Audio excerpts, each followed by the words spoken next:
अभी मैं गया था एक कार्यक्रम में और बड़ी बातें चल रही थी कि 2047 तक हम देश को दुनिया का नंबर 1 देश ये बना सबसे बड़ा झूठ चीज है, ये सबसे बड़ा झूठ है। देंगे। देखिए, ये बेवकूफ बनाने का तरीका है। 2047 तक आधी पीढ़ी मर चुकी होगी, आपकी बातों को भूल चुके होंगे। 2025 में क्या चेंजिंग लाइएगा आप ये बताइए। अगर 2047 तक आप देश को बदल सकते हैं तो उसके हिसाब से 2025 का आपने गोल सेट किया होगा, किए होंगे। आप 25 में क्या चेंजिंग लाइएगा, 47 तक ना आप रहेंगे, इतना ये राजतंत्र नहीं है। ये सबसे बड़ा बेवकूफ बनाने का तरीका है। जब आप 2015 में रहेंगे तो कहिएगा 2022 में किसानों की इनकम दोगुनी कर देंगे। हो गया दोगुना, आत्महत्या रेट भले बढ़ा होगा, नहीं हुआ। नहीं, ये सबसे बड़ा बेवकूफी है ये चीजें। आज हमको क्या करना ये नहीं दिख रहा है। आज करप्शन है ये नहीं दिख रहा है, बाबर के समय का करप्शन दिख रहा है। आज हमारे सामने घटनाएं हो रही हैं, समाज को झकझोर देने वाली घटनाएं हो रही हैं, वो नहीं दिख रहा है। लेकिन दिखता है हमें तो 400 साल 500 साल पुरानी चीजें दिख रही हैं। तो अगर हमको बेहतर करना हो, मान लो हमें एक लक्ष्य लेकर चलते हैं कि हमको भारत को बेहतर करना है और एजुकेशन से ही सारी चीजें बेहतर होती हैं, आपके हिसाब से इंडिया में क्या चेंजेस होना चाहिए? सबसे बड़ा चीज क्या है कि आप जब हम कहते हैं इंडिया को बेहतर करना है, यहीं से हम लोग अलग रास्ते पे भटक जाते हैं। इंडियंस को बेहतर कीजिए, इंडियंस को। आप एक इंडियन आदमी, एक गांव का इंसान अपनी बूढ़ी माँ का इलाज नहीं करा पा रहा है, उसके घर में प्रॉपर लाइट की व्यवस्था नहीं है, वॉशरूम नहीं है, शौचालय नहीं है। अगर उसको किसी बढ़िया शादी ब्याह में जाना है तो उसके पास अच्छे कपड़े नहीं है। गिफ्ट का दौर ऐसा चला गया कि गरीब इंसान अब मिलने से कतराने लगा है।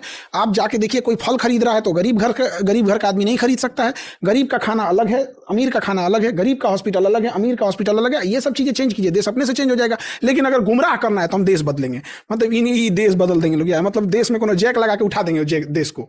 देश बनता है देशवासियों से, आप उसका चेंज कीजिए। महिलाएं जो हैं उनको कोई आगे बढ़ाने के लिए नहीं। अगर होम इंडस्ट्री चालू हो जाए, जो घर की जरूरत की चीजें हैं यहाँ पर, महिलाएं उसमें बढ़ चढ़ के भागीदारी लेने लगे। आज देखिए, हर जिला में अगर सरकार एक बड़ा सा 10 एकड़ का जमीन ले ले हर जिला में, कि वो मार्केट में जितनी भी दुकानें रहेंगी वो औरतें ही उस दुकान को चलाएंगी, तो उसमें एक इकोसिस्टम बन जाएगा। उसमें 1000 दुकानें आप खोल दीजिए कि उसमें जेंट्स नहीं चला सकते।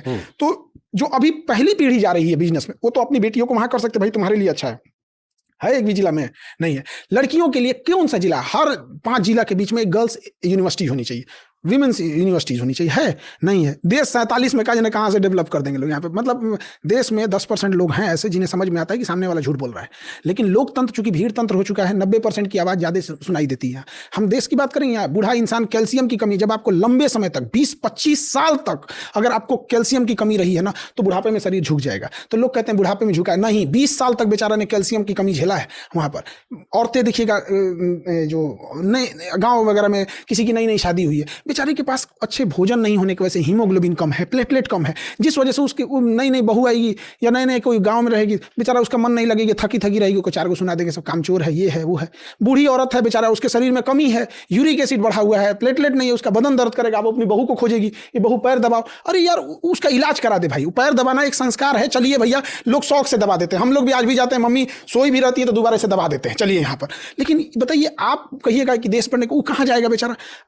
कितने भयानक लेवल तक गरीबी है, आप सोच नहीं सकते। मेरा रिसेप्शन जब खत्म हुआ ना, तो जो सब झाड़ू मारने वाला था, कोई कुछ साफ सफाई करने वाला था, हम उन लोगों से मिलने गए, ड्राइवर